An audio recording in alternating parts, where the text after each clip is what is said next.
Today is May 17, 2023. I want to talk about the ongoing conflict in Ukraine. I want to start by looking at the live map. This is liveuamap.com. It is a pro-Ukrainian map. Keep that in mind when we're looking at it.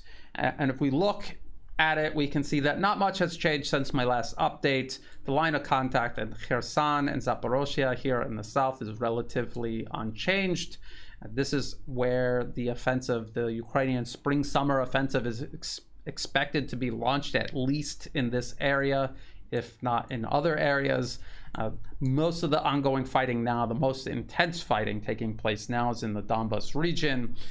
Outside of Donetsk city, fighting continues in Avdiivka, which is now significantly encircled by Russian forces. And of course, there's the ongoing battle for Bakhmut. And you can see this western part of the city is still held by Ukrainian forces. And if you zoom in, you can see these are very heavily constructed apartment blocks. They make ideal fortifications in an urban environment. They're very difficult to flush troops out of, and it's a very methodical process. Sending in infantry to clear them is extremely dangerous. It takes a lot of firepower to damage them sufficiently to compel any forces occupying them to leave. But people should keep in mind that this is not about taking Bakhmut. It had been an operation designed to grind down Ukrainian forces. This was what was stated back in October of last year, and that is what has been going on. And in previous updates, I've shown evidence of Ukrainian forces using some of their best equipment in and around Bakhmut. And this is equipment like self-propelled howitzers from the United States and from Germany that you would think they would want to hold back and use for their offensive. Instead, they're using it in and around Bakhmut. It's very vulnerable to, say, drone strikes and counter battery operations, and they are losing this equipment in and around Bakhmut. They will not obviously be able to use it in the upcoming offensive. So this operation designed to grind down Ukrainian forces is successful. How much of a difference will it make ahead of the Ukrainian spring-summer offensive? Impossible to tell until it happens. In addition to that, as Russian forces are waiting for the Ukrainian offensive, they have been carrying out extensive drone, missile, and bombing missions all across Ukraine, using military aviation along the line of contact with these glide bombs that I've talked about previously, and also a host of long-range missiles and drones to attack ammunition depots, fuel storage, warehouses, command centers that would be used for coordinating the offensive if and when it unfolds, and even Kiev itself. And there are news stories like this. They're talking about a huge mushroom blast in Khmelnytsky, and they're talking about a huge ammunition dump. There's a picture of it here that was hit. There's a chain reaction. You can see how huge that explosion is. And that is what a significant ammo dump looks like when it goes up. And we know, and we have been talking about for months, how short on ammunition Ukraine is. Not only that, how short the West is on ammunition to give Ukraine. This is not ammunition that they had to spare ahead of this upcoming offensive, and it is not an amount of ammunition that will be easily replaced by the West. Again, how much this is going to actually impact the offensive potential of Ukrainian forces ahead of this spring-summer offensive, it's impossible to tell, but it is almost certainly going to have an impact. Talking about the missiles targeting Kiev, well, we heard a few days ago that the US-made Patriot missile system downed a Kinzhal missile. Ukrainian Air Force spokesman repeatedly denied this and said categorically this did not happen.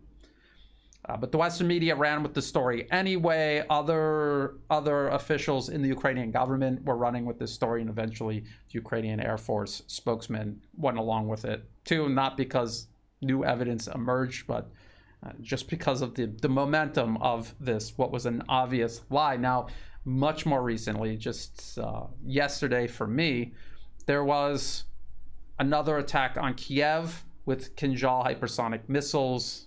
I don't know the exact number, maybe 2 or 3. And there is video of a Patriot battery launching upward to 30 missiles over the course of approximately 2 minutes before a huge fireball consumes the area where these missiles were being launched from. And it looked like a Kinzhal missile destroying a Patriot missile battery. And then later, the Russian Ministry of Defense claimed that a Kinzhal hypersonic weapon hit a US-made Patriot air defense system in Kiev. This is from TASS, Russian state media. Then we had Ukraine. And this is via the BBC. Ukraine war. Kiev says it shot down Russian hypersonic missiles. Ukraine is claiming that they shot all of these missiles down. They refuse to talk about the Patriot missile battery being struck by a Kinzhal hypersonic missile. The BBC article says Ukraine says it shot down hypersonic missiles amid an exceptionally dense barrage fired at Kiev on Tuesday, which is just yesterday for me.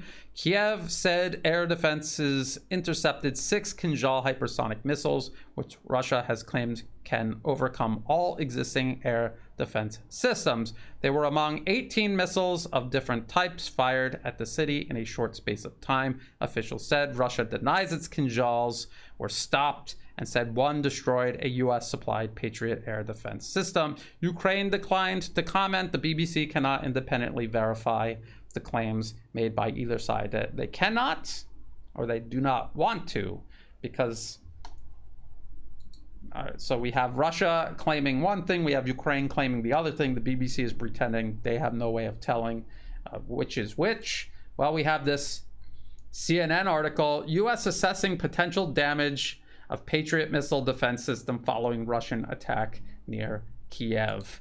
And it says a US-made Patriot air defense system was likely damaged but not destroyed as a result of a Russian missile barrage in and around Kiev early Tuesday morning, local time. A US official tells CNN. US is still assessing to what degree the system was damaged. So they're saying it was damaged. So the Kinzhal missile got through, at least one got through, and it hit a Patriot missile battery. And they're trying to assess how much damage was done.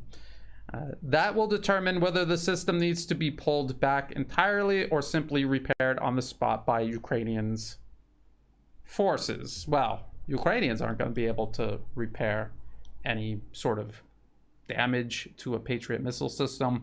It will have to be technicians, most likely in Poland, sent to Kiev to fix them, or they'll have to take whatever was damaged, send it to Poland to be fixed. Something was damaged, and it was damaged by a Kinzhal missile. The Patriot missile system failed to intercept. Now, the thing is, the Patriot missile system is not one piece of equipment. It is a complex of equipment. There's a command center, there are radars, there are the launchers themselves, there are generators, and all of this equipment is spread out. It's usually, it shouldn't be bunched up all in one area, specifically to mitigate damage if and when the air defense systems are targeted by, say, a missile like the Kinzhal. But something was definitely damaged. And again, Patriot missile systems are on short supply. The interceptors that they use, the missiles that they launch, are in very short supply. As Alexander Mikuris of the Duran pointed out, 30 missiles, approximately 30 missiles over about 2 minutes, that is entirely unsustainable. I've pointed out before how there are shortages of the Patriot missile system. There are shortages of the interceptors. I've talked about how Saudi Arabia, while trying and often failing to intercept drones coming from Yemen, drones and missiles coming out of Yemen, they were running out of interceptors for their Patriot missile system. The United States was unable to sell more to Saudi Arabia because production of the missile annually is so low. Saudi Arabia ended up having to borrow missiles from others in the region who also operate the Patriot system.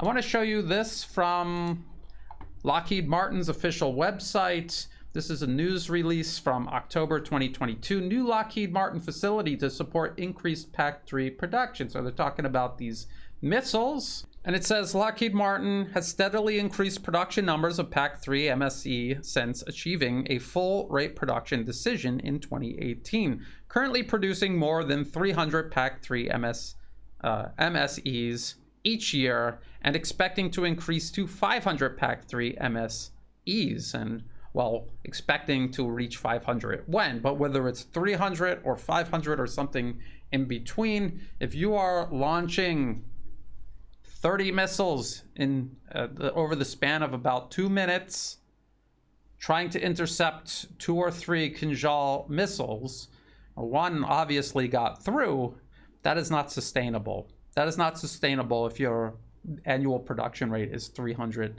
to 500 missiles. And we're talking about 300 to 500 missiles being produced and then made available to all operators of the Patriot missile system worldwide. Although, considering its performance in Ukraine and before that in Saudi Arabia, you would expect the user base for the Patriot missile to decline.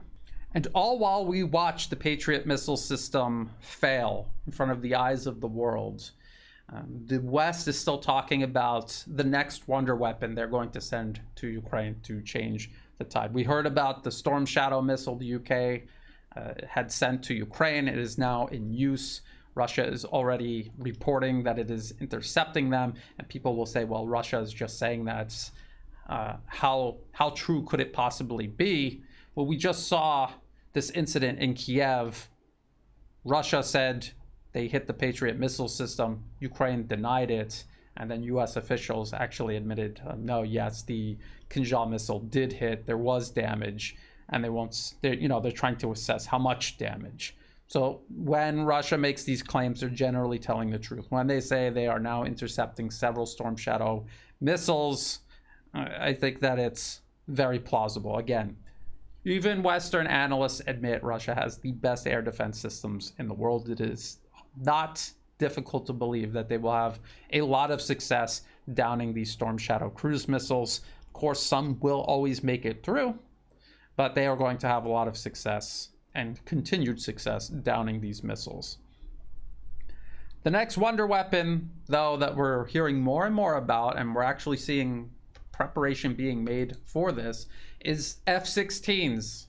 Send Ukraine the F-16s. That's what we keep hearing. And now we have articles like this from The Guardian. UK and Netherlands agree international coalition to help Ukraine procure F-16 jets. Rishi Sunak and Mark Rutte announced plans a day after Vladimir Zelensky said Kiev could soon receive fighter jets. Well, how soon? Because it takes years to train pilots to operate an F-16 effectively. And it also is going to take years to set up the infrastructure needed in Ukraine to operate them. You need ground support equipment, you need ground crews, maintenance crews, and you're doing this all in Ukraine at some airport. Which airport are you going to set this all up that Russia is not going to immediately use its cruise missiles to strike and destroy? Which is exactly what happened to Ukraine's Air Force that it started with at the beginning of the special military operation in February 2022. So the Guardian article says Prime Minister Rishi Sunak and Dutch leader Mark Rutte have agreed to build an international coalition to help procure F-16 fighter jets for Ukraine, the British government has announced. A Downing Street spokesperson said Sunak and Rutte would work to build an international coalition to provide Ukraine with combat air capabilities, supporting with everything from training to procuring F-16 jets. The Prime Minister reiterated his belief that Ukraine's rightful place is in NATO, and the leaders agreed on the importance of allies providing long-term security assistance to Ukraine to guarantee they can deter against future attacks. And we remember that while President Zelensky is saying they expect to get F-16s soon, if you read the fine print, they're talking about giving NATO warplanes to Ukraine after this conflict ends. And when you really think about it, all that does is motivate Russia even more to continue this special military operation and see it through to the end.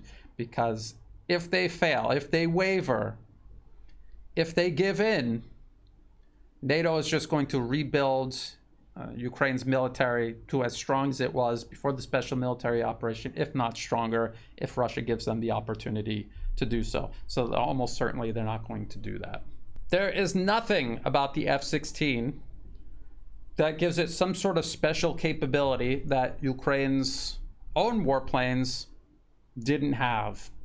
There is nothing about an F-16 that makes it less vulnerable to being destroyed on the ground by Russian cruise missiles. Nothing about it that makes it less vulnerable to Russian air defenses, and nothing that makes it less vulnerable to Russian air-to-air munitions. So all they're going to do is, just like they did with the Patriots and everything else, all the other wonder weapons, they're going to funnel it into Ukraine, and Russia is going to destroy it. Ukraine and the West are at a fundamental disadvantage in this conflict. Russia has a greater military industrial output than the collective West does. Apparently, this is something that Russia had been preparing for years, and this is something the West has neglected for years. There is also Russia's anti-access area denial capabilities. This is something that they have invested in for decades, and again, the West neglected it in favor of offensive capabilities, obtaining air superiority over a targeted country, for example. And they neglected air defenses. So Russia has these capabilities. The West is unable to overcome them. They're also unable to match or exceed the amount of men and material that Russia can put on the battlefield. The only thing that has a chance of shifting the balance of power on the battlefield in favor of Ukraine is if all of NATO decides to intervene directly, and they commit the majority of their best capabilities when they do so. We have articles like this from Politico. The end of Ukraine aid is rapidly approaching. Re-upping it won't be easy. The Pentagon could run out of money for weapons by mid-summer. It says the $48 billion Ukraine aid package that Congress approved in December has about $6 billion left, meaning U.S. funding for weapons and supplies could dry up by mid-summer. That's raising fresh concerns among lawmakers about what the White House is planning next, including when the administration will ask for another major package and whether it will be enough. The funding, many members say, needs to continue to flow without interruption, especially as Kiev prepares to launch what's expected to be a sweeping counteroffensive and retake ground in the east from the Russians. The article also points out the original $48 billion package approved in December included about $36 billion for the Pentagon to craft a wide range of military aid to Kiev. The U.S. sent millions of artillery shells, funded tanks, and shipped armored vehicles and advanced air defense systems into the Ukrainian military's hands. However, one thing the Politico article doesn't talk about is not necessarily the problem of finding more money. I think they will be able to find more money. They can print money out of thin air. The problem is you can have all the money in the world if you don't have the military industrial output to create weapons to buy with that money, physical, tangible weapons, then it means nothing. And that is actually what the West is out of. They're not out of money. They're out of actual weapons to buy with that money. They talk about millions of artillery shells. Where are they going to find millions more? They cannot. They admittedly cannot, and they cannot expand production fast enough to fix that problem. Same goes for tanks, artillery pieces, and air defense systems. People forget they're talking about 230 main battle tanks provided to Ukraine ahead of this spring-summer offensive. Ukraine started in February of 2022 with over 1,000 tanks, over 1,000 artillery pieces. They had a large and formidable integrated air defense system. A lot of this is at the end of the line, the Soviet-era air defense systems. They're running out of missiles to use with them. They're also physically losing the launchers themselves in battle and because of disrepair.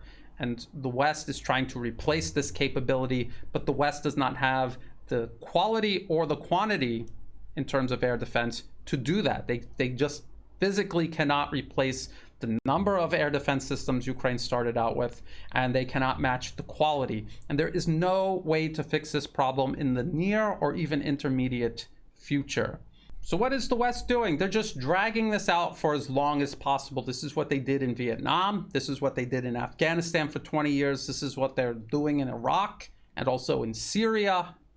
They're dragging it out for as long as possible out of malice and spite. They're doing it because they lack any better option to choose from. And they're also doing it in the belief that maybe if they just remain persistent, some sort of development might unfold that will give them back the advantage. Or maybe they believe if they just maintain their resolve, Russia will lose its resolve and there will be some sort of political division or even collapse inside of Russia. This is what they're doing right now, because logistically they have lost this war of attrition. And when you look at history, this approach did not work in Vietnam or Afghanistan. It's not working in Iraq or in Syria. It's very reasonable to believe that it also is not going to work in Ukraine. And remember, while all of this is happening, while the US is waging this proxy war against Russia and Ukraine, the US is preparing a very similar conflict here in Asia. And they're not just backing and building up separatist forces on the island province of Taiwan, they're also trying to shape the whole region into a united front against China. Just as the US turned Europe against Russia, they want to turn the rest of Asia against China. I'm here in Southeast Asia. I'm in Thailand specifically. There were general elections. The US invested millions and millions of dollars and years in manipulating the socio-political landscape of Thailand to ensure that their proxies got into power. They won the general election. Even before they got into power, they did quite a bit to sabotage Thai-Chinese relations. That was before they even came near the levers of power. And now that they won the election, they're already talking about serving the international rules-based order, which is a pledge of fealty to the United States. And so we're going to be seeing a lot of the same developments here that we saw in Europe leading up to the proxy war against Russia. We're seeing the same developments in the lead up to a war or proxy war with China. I think a lot of people in Asia can see what's going on in Europe.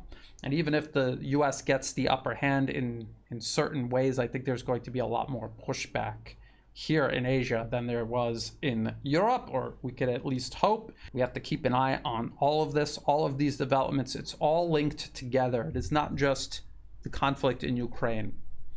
It extends out much further than that, and it's linked directly to what's going on in Asia as well. And we have to look at it as a whole to understand it piece by piece. Until next time, if you thought this video was useful, please like and share. Think about subscribing.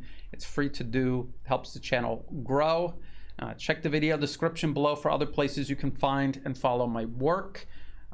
Also in the video description below are all of the links that I referenced in this video, as well as ways you can help support my work. I do not monetize my YouTube channel, so if an ad pops up, feel free to skip it because it's not helping me out at all. If you do want to help support my work, please do so through Buy Me a Coffee and also Patreon. Again, the links to those options and others are in the video description below. And to everyone who has been supporting my work, thank you so much. That's what makes this possible, whether it's a one-time donation or month-to-month donations. It's greatly appreciated. I also greatly appreciate people who share my work with others and get the word out about this information, about these developments. That is the primary purpose of this work, is to raise awareness of these problems so we can start trying to formulate a solution. So again, thank you, and as always, thank you for watching.